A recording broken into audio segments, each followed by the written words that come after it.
Você tem que saber se encaixar em todo lugar. Na obra aqui, conversando com os ajudantes aqui, com os colaboradores da obra, você tem que saber falar a linguagem deles. Exatamente. Agora, quando você vai sentar numa mesa de um órgão para tratar assuntos específicos, você tem que falar a linguagem do pessoal do órgão.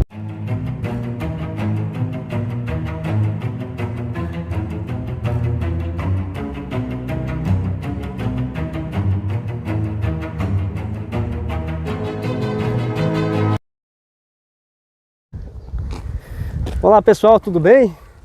Estou aqui hoje em mais uma obra para uma consultoria com o engenheiro Vitor.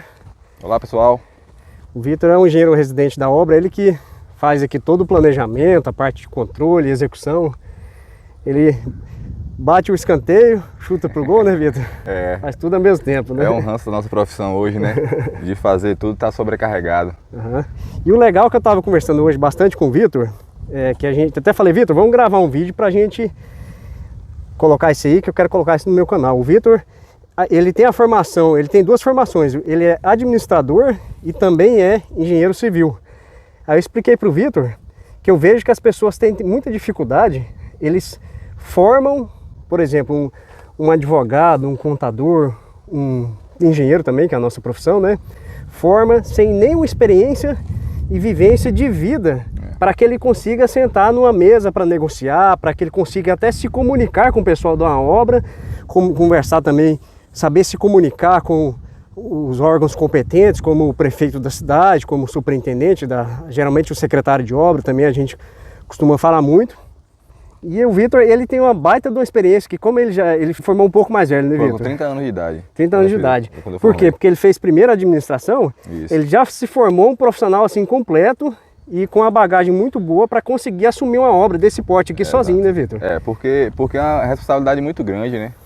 Desde o levantamento de material até o levantamento de equipe. Então você tem que ter aquela, a gente estava comunicando, né, falando que às vezes a pessoa forma, o engenheiro forma, cru, e chega num momento de exercer a profissão, não sabe às vezes a metodologia executiva de um processo, não sabe às vezes levantar um material, né, não sabe montar uma equipe. Então foi o que a gente estava comunicando aqui, falando com o custódio, justamente a necessidade dos profissionais, principalmente de construção civil, de engenharia civil, de ter essa situação do estágio, né? De poder vivenciar a obra antes de formar. Porque quando você é estudante, você ainda está podendo errar. Quando você forma, já fica mais complicado, porque você tem CREA, né? Você tá botando o seu na reta. Seus anos de estudo, seus dias de noites mal dormidas para fazer uma prova de cálculo, uma prova de resmate. Então é muito importante essa experiência. No meu caso, eu fui agraciado por já ser formado em administração e entrei na obra aqui muito cedo. Logo no terceiro semestre eu consegui entrar na obra, então assim, através do tempo fui adquirindo essa bagagem para poder hoje estar aqui nessa situação de fazer uma obra de 244 mil metros quadrados, comandando 80 pessoas, entre líderes, encarregados, pedreiros, ajudantes. Graças a Deus minha equipe também é uma equipe muito boa. Então realmente é uma obra difícil e que há necessidade de fato do profissional já sair com um pouco mínimo de experiência. Pois é, e eu estava até conversando com o Vitor, eu até nem falei para ele esse exemplo, mas eu vou até citar um exemplo que eu, quando eu formei muito novo, né, com 22, 23 anos de idade, e já fui tomar conta de uma obra sem gerente, sem coordenador, e aí quando eu me vi como engenheiro na obra, eu já estava assim, sentado numa mesa negociando um contrato assim, de milhões, sem ter experiência nenhuma de negociação, experiência nenhuma de vendas. E jovem, né? Muito jovem, né? Aí teve uma vez até que eu lembro até disso até hoje, eu fui fechar um contrato de uma ponte e aquele totalmente barriga verde, né? Lá em Goiás a gente fala barriga verde, né? Aqui a gente fala cabaço. Cabaço? Pois é. E aí eu lembro que eu até sentei do lado do meu patrão para fechar esse negócio, né? Aí meu patrão viu que eu falei muita besteira, né? Aquela inexperiência da vida, né?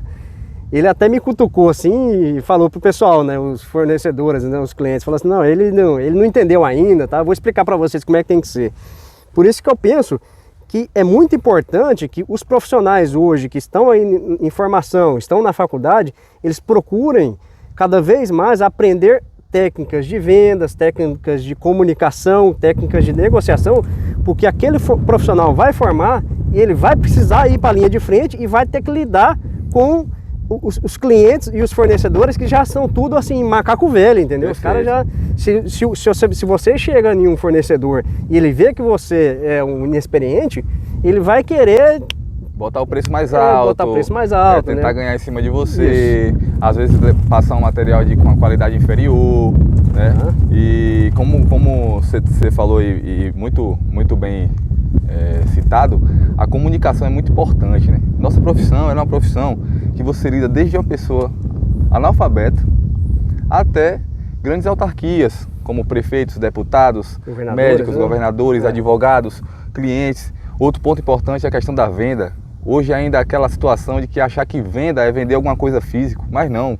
A partir do momento que você é profissional, você vende seu serviço, você vende sua imagem, você vende sua competência, sua honestidade. Então tudo isso é crucial, essa técnica de venda é importante, você saber usufruir do seu melhor, né? Porque lógico que todos nós somos falhos e temos dificuldade. Então a partir do momento que você consegue mensurar o que é que você tem de positivo e de negativo, você potencializa o positivo e você vende esse positivo, né? Então assim, é de suma importância a comunicação e a venda justamente para você se vender. Porque querendo ou não, cada engenheiro tem uma metodologia diferente, né? Cada engenheiro ele busca às vezes caminhos alternativos. E a comunicação é importante, por exemplo, aqui na minha obra eu tenho um encarregado de 44 anos de trecho. Quando eu nasci, ele já tinha 11 anos de trecho.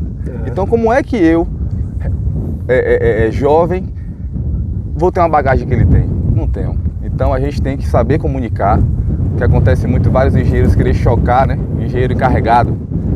Isso é perigoso, Então tem que ter essa experiência de saber chegar, de saber se comunicar, né? Você não vai poder passar uma informação para o encarregado seu, que às vezes não tem tanta informação, de forma técnica. Você não vai falar de forma técnica, você vai falar da linguagem do trecho. Isso, né?